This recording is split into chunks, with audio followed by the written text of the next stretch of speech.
Namaskar. Welcome to the State Council of Educational Research and Training. Today, we are going to do the next poem of class 12th English from the Rainbow Part 2 of our English book. The name of the poem is Macavity the Mystery Cat. आज हम लोग अपना अगला poem जो कि Macavity the mystery cat है और कक्षा 12 से के इंग्लिश के बुक से लिया हुआ है, उसे हम करने वाले हैं। तो before starting the poem, as usual हमेशा की तरह हम लोग पहले पोएट के बारे में जानेंगे। इसके पोएट कौन है? टी.एस. एलियट। तो उनके बारे में थोड़ा सा हम लोग इंट्रोडक्शन जानेंगे, जो कि आपके बुक में दिया हुआ है on the first page itself, जो कि पेज नंबर है 155। तो आप लोग सभी अपने अपने बुक्स खोल लें पेज 155 पे और हम लोग इंट्रोडक्शन स्टार्ट करते हैं। So let's start. Thomas Stearns Eliot, who was born in 1888 and he died in 1965, was born in St. Louis, Missouri, USA, but eventually settled in England. A classicist in literature, an Anglo-Catholic in religion, and a royalist in politics, he rose to become one of the greatest poets of the 20th century. He was also a distinguished critic and a dramatist. He was awarded the Nobel Prize for Literature in 1948. His best known poems are The Wasteland, Ash Wednesday and Four Quartets. So, in very simple English it is written, फिर भी हम लोग इसको एक बार discuss कर लेते हैं। तो टी.एस. एलियट, जिनका पूरा नाम क्या था? Thomas Stearns Eliot. He was born in 1888 और उनकी डेथ कब हुई थी? 1965 में। और कहाँ जन्म हुआ था उनका? लुइस, मिसौरी, यूएसए में। तो इन्हें अमेरिकन बॉर्न ब्रिटिश पोएट भी कहा जाता है, जो कि इवेंचुअली समय के साथ वो सेटल कहाँ हो गए थे? इंग्लैंड में। और क्लासिसिस्ट इन लिटरेचर का मतलब है कि ये साहित्य में इन्होंने ग्रीक और लैटिन को क्या मतलब अध्ययन किया था। Classicist by nature in literature थे and Anglo Catholic in religion, अपने धर्म में ये एंग्लो कैथोलिक थे। और रॉयलिस्ट इन पॉलिटिक्स, पॉलिटिक्स में, राजनीति में ये एक तरह से राजतंत्र के समर्थक थे। और he rose to become one of the greatest poet of the 20th century. 20th century, 20वीं शताब्दी के ये एक महान कवियों में से उभर के आए थे ये। ही वॉज डिस्टिंग्विश्ड क्रिटिक, और क्रिटिक जैसा कि मैंने और भी हम पहले के जो पोएम्स हमने किए हैं उसमें भी ये वर्ड आया है, तो आप लोग के लिए ये वर्ड नया नहीं है, फिर भी मैं बताती हूँ। क्रिटिक क्या है? क्रिटिक आलोचक होते हैं। कोई भी कार्य आप करते हैं तो वो काम कैसा हुआ है ये जानना बहुत ज़रूरी होता है। तो आलोचक जो होते हैं वो बताते हैं कि आपका काम जो है अच्छा है, कि सुधार की ज़रूरत है, कि बहुत अच्छा है, क्या है, कुछ के बारे में उसके नेगेटिव पॉजिटिव पॉइंट्स आपको बताते हैं, जिससे कि हमें अपने काम को और सुधार करने का मौका मिलता है। तो ये क्रिटिक हर फील्ड में होते हैं। ये फिल्मों के क्रिटिक्स को तो आप बहुत अच्छे से सुनते होंगे, देखे होंगे, जानते होंगे। तो इस तरह से लिटरेरी क्रिटिक भी होते हैं, साहित्य के भी क्रिटिक्स होते हैं, आलोचक होते हैं। तो ये बहुत ही डिस्टिंग्विश्ड क्रिटिक थे और एक ड्रामेटिस्ट भी थे। इन्होंने ड्रामाज भी कई ड्रामाज भी लिखे हैं। He was awarded the Nobel prize for literature in 1948। उनको लिटरेचर के लिए, साहित्य के लिए नोबेल पुरस्कार भी मिला है 1948 में। His best known poems are the Westland.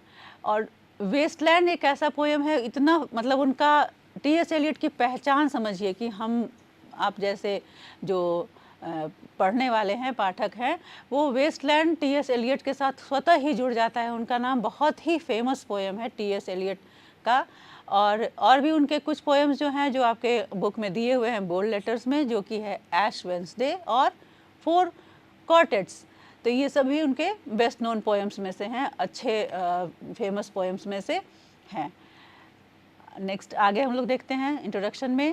As a poet and spokesman for his age, he truly represents the intellectual, social and philosophical moods of the 20th century. The present poem, Macavity the Mystery Cat, is from his collection called Old Possum's Book of Practical Cats, which was made into a very successful music on stage by great composer Sir Andrew Lloyd Webber. It is a light poem in the mock heroic vein. It does not need any solemn or detailed analysis. Its charm comes from its neat rhymes and galloping rhythm, as well as the comic effect of a monster criminal who is in fact a cat. जैसा कि लिखा है इसमें आपके book में कि एक poet तो थे ही और एक स्पोक्स पर्सन भी थे, और ये बहुत अच्छे से बिल्कुल सही तरीके से रिप्रेजेंट करते थे अपने समाज को, philosophical moods of the society, और जो दार्शनिक दृष्टिकोण से अपने सोसाइटी को, अपने समाज को, ये और 20th सेंचुरी का जो था, 20वीं शताब्दी का कैसा उस समय का जो माहौल था उसको रिप्रेजेंट करते थे। द प्रेजेंट पोएम जो है वो मैकाविटी द मिस्ट्री कैट, ये उनके एक कलेक्शन जो old poems book of practical cat, उनका एक कलेक्शन है, उसमें से लिया हुआ ये पोएम है, which was made into a very successful music on stage. इसे स्टेज पे भी म्यूज़िकल पोएम्स के रूप में प्रेजेंट किया गया है, और इसके कंपोज़र कौन रह चुके हैं, sir Andrew Lloyd weber. It is a light poem in a mock heroic when, और ये पोएम बहुत ही लाइट पोएम है, ऐसा कुछ नहीं है कि बहुत सीरियस है, बहुत सीरियसली इसे लेना है, पढ़ना है। ये बहुत ही लाइट मूड में पढ़ने वाला पोएम है, और मॉक हीरोइक वेन में का मतलब है कि ये ऐसा लगता है कि वीरता को रिप्रेजेंट कर रहा है, कितना हीरोइज्म है उस कैरेक्टर में, कितना, और उसको हम लोग एक तरह से हास्य हंसी वाले मूड में भी हम लोग इसको देख सकते हैं। It does not need any solemn और डिटेल्ड एनालिसिस, कोई गंभीरता से लेने वाला इसमें कोई लाइन नहीं है, और कोई इसका मंथन हम लोग को वैसे नहीं करना है डिटेल्ड वे में। बहुत ही सिंपल और बहुत ही लाइट मूड में पढ़ने वाला पोएम है। It's charm comes from its neat rhymes and galloping rhythm, और इसका मेन जो आकर्षण है वो क्या है, इसका जो राइम्स है बहुत ही साफ़ सुथरा है, कोई टेढ़ा मेढ़ा या घुमावदार ऐसा कुछ नहीं है, बिल्कुल नीट राइम्स है। और गैलोपिंग रिदम, नीट राइम्स का मतलब पहले भी मैंने बताया हुआ है पिछली कक्षाओं में भी कि जो लास्ट वर्ड्स होता है वो राइमिंग होता है। तो जैसे हम लोग देखते हैं ना, स्कूल है, पूल है, उस तरह से आप अपने पोएम में देखिएगा, इसमें तो हर जो लाइन है वो अपने दूसरे से राइमिंग है, फिर उसके बाद तीसरा चौथे से, पांचवा छठे से, तो इसका जो राइमिंग मतलब ए बी बी टाइप से ऐसे है। और गैलपिंग रिदम मतलब इसका रिदम है वो बहुत फास्ट चल रहा है, जैसे घोड़े की चाल को हम लोग बोलते हैं ना, हॉर्सेस गैलप, तो इसका जो रिदम है वो भी बिल्कुल गैलपिंग है, कोई ठहराव रुकाव ऐसा नहीं है कि रुकना है, हमें देखना है, बिल्कुल आराम से, बिल्कुल in a flow we can read the poem, as well as the comic effect of a monster criminal who is in fact a cat. और इसमें जो मेन जो कैरेक्टर है, जो लीड रोल है जिसका, वो है कैट, जिसका नाम मैकाविटी है, और वो क्रिमिनल है। अब कैट है, क्रिमिनल है, इस पहले इसी से तो हमें थोड़ा सा लग रहा है कि it is an amusing part of the poem कि कैट है, क्रिमिनल है, और वो भी मॉन्स्टर क्रिमिनल। क्रिमिनल तो है, अपराधी है, लेकिन अपराधियों का भी बॉस है, वो मॉन्स्टर है।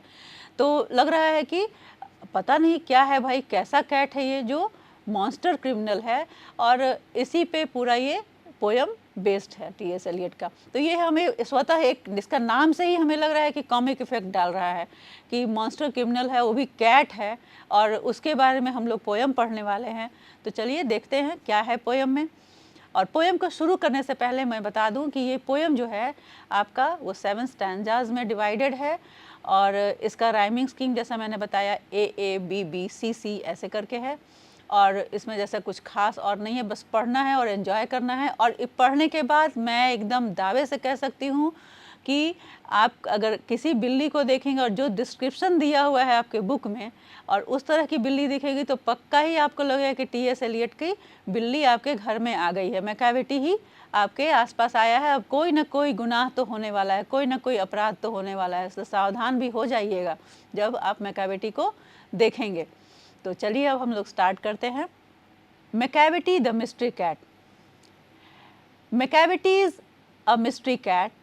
He is called the hidden paw, for he is a master criminal who can defy the law.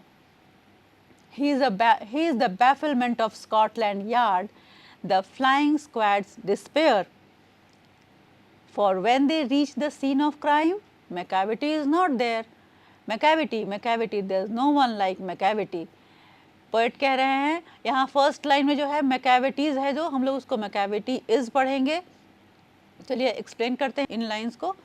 तो फर्स्ट स्टैंजा में क्या है, Macavity is a mystery cat. ये मैकाविटी जो है वो क्या है, एक मिस्ट्री कैट है, एक रहस्यमयी बिल्ली है. और ही इज़ कॉल्ड द हिडन पॉ. हिडन पॉ लिटरल शाब्दिक मीनिंग तो हो सकता है कि पंजे छुपे हुए, लेकिन पंजे छुपे हुए का मतलब भी क्या है कि इसके ये जो जहाँ भी जाती है तो अपने निशान नहीं छोड़ती है, अपना इसका कोई सुराग नहीं मिल पाता है. हिडन पॉ है, लगता है कि कहाँ ये कैसे चलती है कि कोई निशान कोई सुराग नहीं छोड़ती है. लेकिन यहाँ पे एक और है, जैसे कहा जाता है कि मैकाविटी को टी.एस. एलियट एक पेट नेम दिए थे, हिडन पॉ. पेट नेम क्या होता है, आप जिसको निक नेम भी कहा जाता है. निक नेम क्या होता है, आपके स्कूल में आपका नाम कुछ और होता है, मतलब को ऑफिशियल नेम होता है, लेकिन आपके मम्मी पापा आपको प्यार से कुछ और बोलते हैं. कभी मुन्नू चुन्नू ऐसे बोलते हैं, और आपका नाम कुछ भी होता है अलग, जो ऑफिस या स्कूल में आपके रिकॉर्ड में रहता है. तो आपका घर का नाम जो होता है, प्यार से बुलाने वाला नाम, वो निक नेम होता है. तो यहाँ हिडन पॉ जो है वो मैकाविटी का निक नेम दिया गया है टी.एस. एलियट के द्वारा. एलियट उसे एक निक नेम दिए थे, हिडन पॉ. और हिडन पॉ का मीनिंग भी वही हुआ कि पॉ ऐसा निशान, पॉ यानी पंजा, उसका बिल्ली का पंजा, वो ऐसे चलती थी कि पॉ लगता था कि हिडन है, पॉ ज़मीन पर रखती ही नहीं है, कोई निशान ही नहीं छोड़ती है. कभी कोई गुनाह करती है, पकड़े जाने का कोई सुराग ही नहीं छोड़ती है. तो Macavity is a mystery cat. He is called the hidden paw for he is a master criminal who can defy the law. वो मास्टर क्रिमिनल है, वो क्रिमिनल तो है ही, अपराधी तो है ही, लेकिन सब अपराधियों की वो मास्टर है, सबसे ऊपर है, बॉस है उन सब की. और who can defy the law, जो लॉ को भी वो डिफाई करती है, लॉ को भी इग्नोर, मतलब वो चैलेंज करती है. लॉ भी उसके सामने कुछ नहीं है, कानून भी कुछ नहीं है, क्योंकि कानून कभी उसे पकड़ ही नहीं सका है आज तक, और ना ही पकड़ पाएगा, क्योंकि वो इतनी चालाक है. He is the bafflement of Scotland Yard. Scotland Yard क्या है, लंदन की पुलिस को स्कॉटलैंड यार्ड कहते हैं. तो वो लंदन पुलिस के लिए बैफलमेंट है, वो व्याकुल हुए रहते हैं, बेचैन हुए रहते हैं. कहीं भी सुनते हैं कि कोई क्राइम हुआ है, और वो जब वहाँ पहुँचते हैं मैकाविटी मिलती नहीं है, तो वो व्याकुल हुए रहते हैं, बेचैन हुए रहते हैं. और द फ्लाइंग स्क्वाड्स डिस्पेयर निराशा. फ्लाइंग स्क्वाड क्या है, फ्लाइंग स्क्वाड होता है उड़न दस्ता. वो ये टुकड़ा होता है पुलिस का, जो जैसे ही क्राइम होता है वो वहाँ झट से पहुँचते हैं, इमीडिएटली, क्विक रिस्पांस, तुरंत ऐसे कुछ हुआ और तुरंत वो एक टुकड़ा, एक दस्ता होता है जो क्राइम का जो प्लेस होता है, अपराध स्थल जो होता है, वहाँ पहुँचते हैं. इतना जल्दी, जैसे उड़न दस्ता यानी कि फट से पहुँचने वाले, और तुरंत पहुँचते हैं, फिर भी मैकाविटी वहाँ होती ही नहीं है.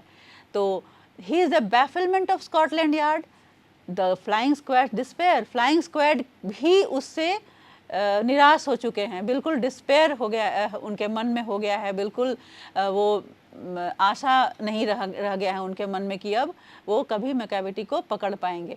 क्यों? क्योंकि for when they reach the scene of crime, जैसे ही वो क्राइम जहाँ हुआ है, अपराध हुआ है, उस जगह पहुँचते हैं, Macavity is not there. Macavity तो वहाँ है ही नहीं. Macavity, there is no one like Macavity. Macavity के जैसा कोई भी नहीं है. और आपके यहाँ आप जो स्क्रीन पे देखेंगे तो नीचे जो मीनिंग्स दिया हुआ है वो आपके समझने के लिए है. तो मैं जब बता रही हूँ तो सब एक्सप्लेन करती जा रही हूँ, इसलिए मैं अलग से मीनिंग को नहीं समझा रही हूँ. आप देखिएगा, आपको हेल्प मिलेगा पढ़ने के दौरान. तो नेक्स्ट हम लोग स्लाइड, नेक्स्ट स्टैंजा को देखते हैं. He is broken every human law, he breaks the law of gravity. His powers of levitation would make a fakir stare. And when you reach the scene of crime, Macavity is not there. You may seek him in the basement. You may look up in the air. But I tell you once and once again, Macavity is not there. इसमें दो words आपको जो bold में दिख रहे हैं, levitation और फ़कीर. तो अभी मैं बताऊंगी तो समझ में आएगा, आ ही जाएगा. तो इसमें क्या बोल रहा है, पोएट क्या कह रहे हैं कि मैकाविटी जो है he is broken every human law, जितना भी मानव मतलब इंसान के लिए जो भी लॉज बने हुए हैं, जो भी है हम लोग जो मानते हैं लॉज, वो सारा लॉ वो नहीं मानता है, वो सब कुछ को तोड़ते हुए चलता है। तोड़ते हुए चलता है मतलब वो सबसे ऊपर खुद को समझता है और इग्नोर करते हुए हर जो कानून है, इंसानों के लिए जो नियम बनाए गए हैं, उस सब को वो तोड़ते हुए चलता है। He breaks the law of gravity. Law of gravity तो आपने पढ़ा होगा। ग्रेविटी लॉ क्या है? उसमें कि कोई भी सामान जो है, कोई भी अगर ऊपर से नीचे गिराया जाता है तो वो नीचे की ओर आता है, ज़मीन पे गिरता है। गुरुत्वाकर्षण भी कहते हैं इसे। लेकिन मैकाविटी के लिए ये कुछ भी नहीं है। Macavity doesn't follow the law of gravity. वो मैकाविटी जो है वो लॉ ऑफ ग्रेविटी को नहीं मानता है। कैसे? चलिए देखते हैं इसको भी। He is powers of levitation. Levitation का मतलब क्या है? आसमान में हवा में बने रहना, मतलब हवा में उड़ने का, फ्लोट करने की क्षमता को कहते हैं। तो वो जब भी कहीं चलता है, अगर वो छलांग लगा रहा है तो फिर वो ज़मीन पे नीचे आए ऐसा ज़रूरी नहीं है, वो हवा में ही तैरता है, हवा में ही उड़ता है। और हम लोग जो फ़कीर मुनि जो ये लोग होते हैं, जो सिद्धि प्राप्त करके अपने आप को हम लोग दिखाते हैं कि वो उड़ सकते हैं, बैठे बैठे लेग क्रॉस करके पालथी लगा के बैठते हैं और फिर जो मुद्रा में बैठे होते हैं, लगता है तपस्या कर रहे हैं और आसमान ये हवा में उठते हैं। आपने टीवी वगैरह में देखा होगा जो सीरियल्स होता है, माइथोलॉजिकल सीरियल्स, तो उसमें कि वो ज़मीन से ऊपर उठते हैं अपने तप के बल से। तो वो लोग तो उतना तपस्या करके उस तरह का करते हैं, और मैकाविटी जो है वो ऐसे ही हवा में तैर रहा है, हवा में छलांग लगा के और तैर रहा है। तो उनको भी वो भी स्टेयर करते हैं, वो भी आश्चर्यचकित होते हैं जो फ़कीर हैं कि ये बिल्ली ऐसे कैसे कर रहा है। उसका पावर ऑफ लेविटेशन जो है वो उन फ़कीरों को भी, सभी को आश्चर्य में डाल देता है। And when you reach the scene of crime, और जब तुम क्राइम की जगह पहुंचोगे, सीन ऑफ क्राइम जहां अपराध हुआ है वहां पहुंचोगे, Macavity is not there. Macavity तो वहां है ही नहीं।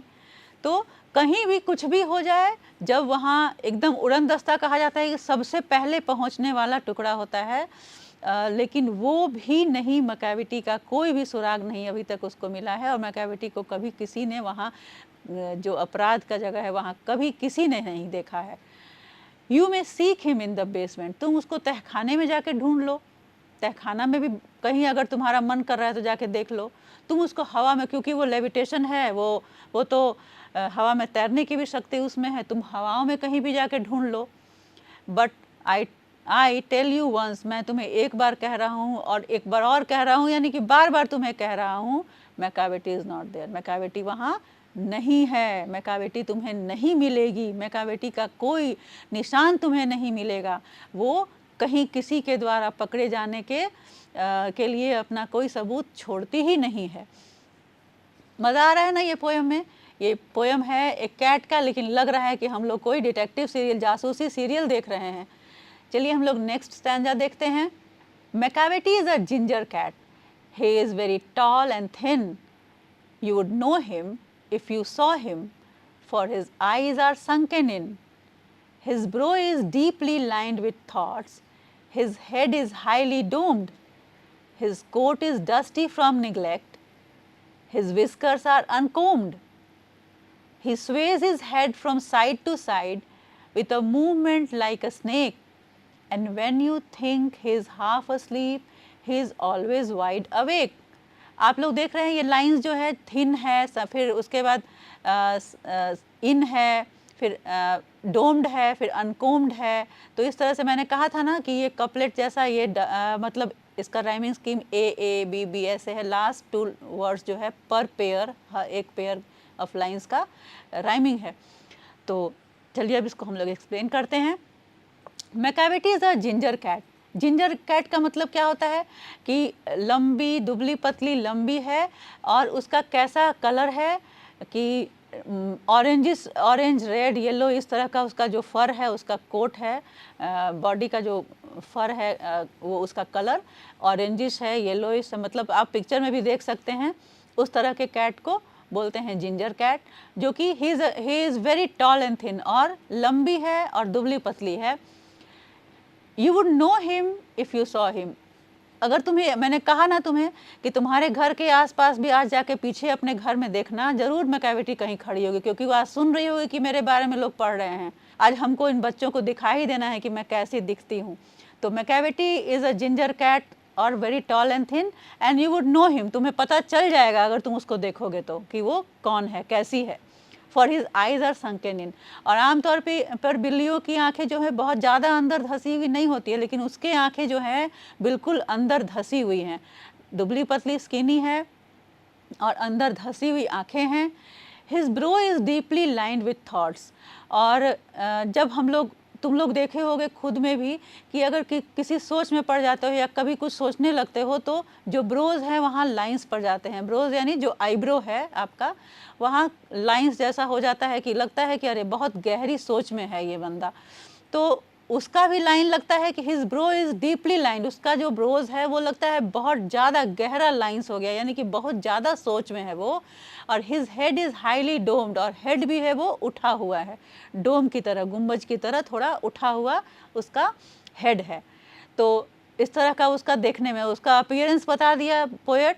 और कैसा है, बिल्कुल ही ऑरेंजिश येलो, मतलब उस तरह का मिक्स उसका फर का कलर है, और लंबा है, दुबला पतला है, और उसके आंखें धसी हुई हैं, और उसके जो ब्रोज हैं वहाँ एक मोटा लाइन जैसा दिखता है, लगता है कि वो किसी गहरी सोच में डूबा हुआ है, और सर भी जो है वो काफ़ी उठा हुआ है।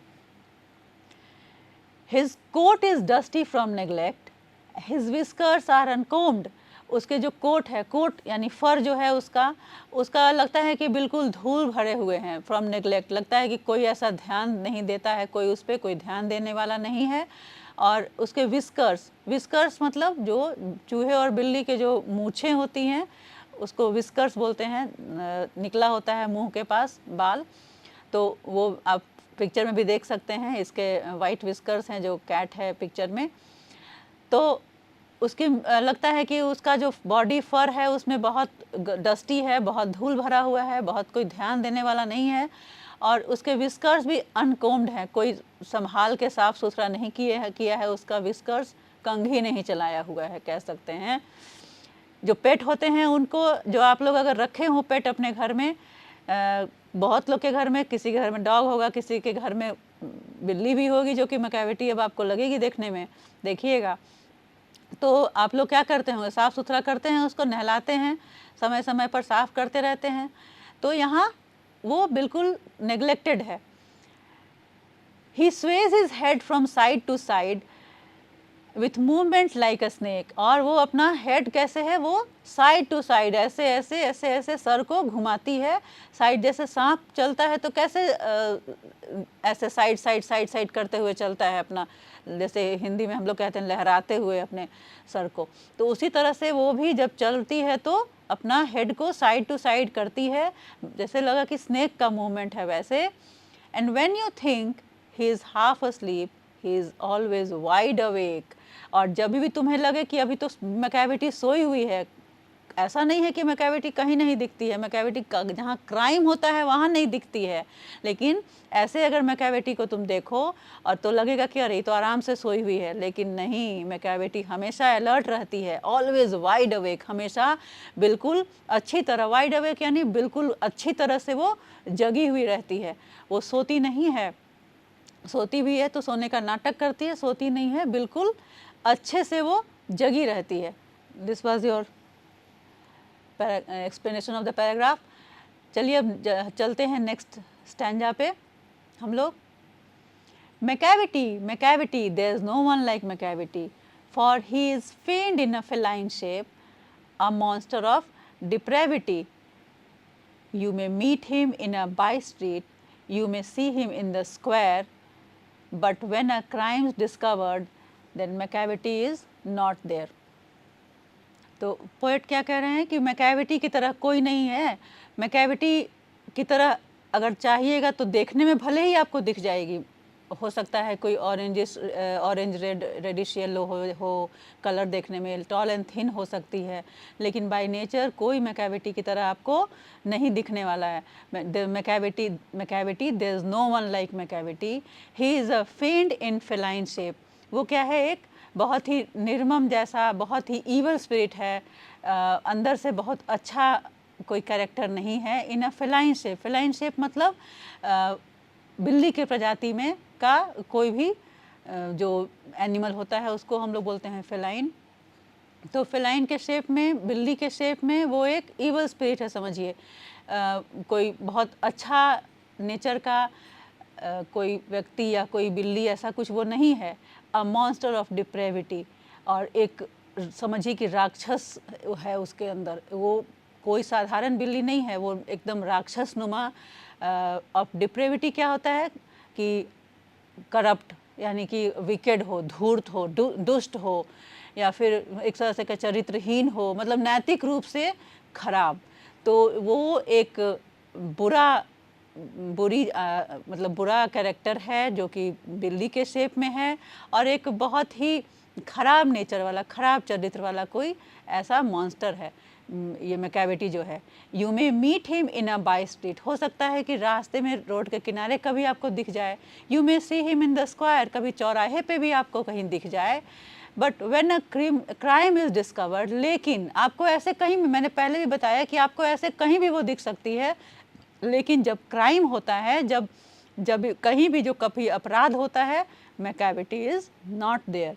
But when a crime is discovered, जब भी कोई गुनाह हुआ है, कोई अपराध हुआ है, इसका पता चलता है, तो मैकाविटी वहाँ नहीं होती है। Macavity is not there. उसको ढूंढते रह जाते हैं। पुलिस कौन कौन ढूंढता है?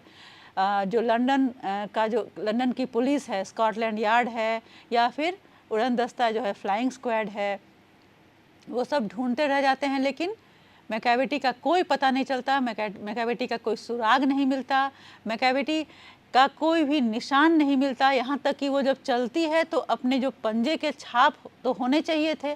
आपके घर में भी कभी ऐसा होता है कि दूध वूध गिरा देती है बिल्ली, और जब उस पर चढ़ के जाती है तो उसका पंजे का निशान दिख जाता है हमें, लेकिन मैकाविटी का कोई पंजा का निशान भी नहीं रहता है, वो अपना कोई सुराग नहीं छोड़ती है।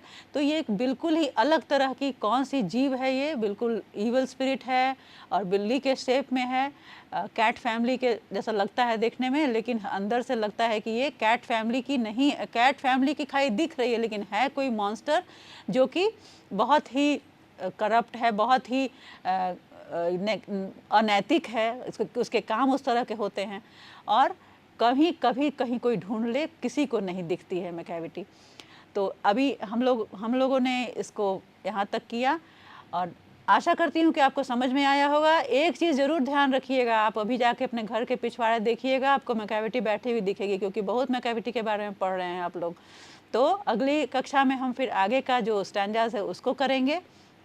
और ये ध्यान रखिएगा, जो हर पेज के नीचे जो मैंने लिखा है वर्ड का मीनिंग, वो आपको समझने के लिए है, और मैंने अभी समझाया भी है। होप यू हैव अंडरस्टूड, आपको अच्छे से समझ में आया होगा ये पोएम। तो अगली कक्षा में हम लोग फिर आगे का स्टैंजास को फिर हम लोग डिस्कस करते हैं। तब तक के लिए कीप स्टडिंग।